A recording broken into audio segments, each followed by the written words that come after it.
So welcome students. In this question you're asked to integrate dx by cos x minus sin x. In a very straightforward question based on formulas. So first what we do is, you have cos x as well as sin x in the denominator.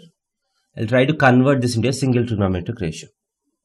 So what I do is, I'll divide the denominator by root 2 and I multiply the denominator by root 2.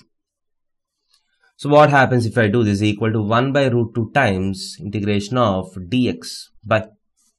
So this can be written as cos x into 1 by root 2 is cos 45 minus sin x into 1 by root 2 is sin 45.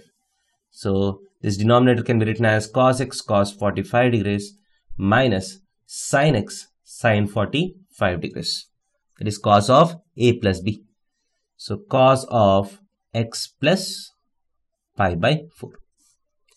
So 1 by cos x plus pi by 4 is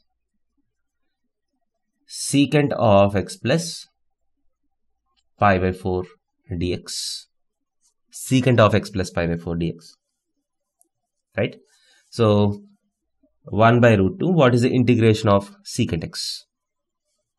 Integration of secant x is log of tan of pi by 4 plus x by 2, that is whatever is here, that by 2, that is x by 2 plus pi by 8.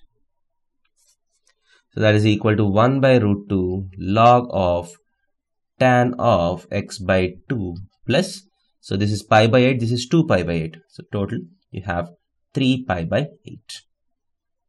So plus c. So this will be the answer to this question. Thank you.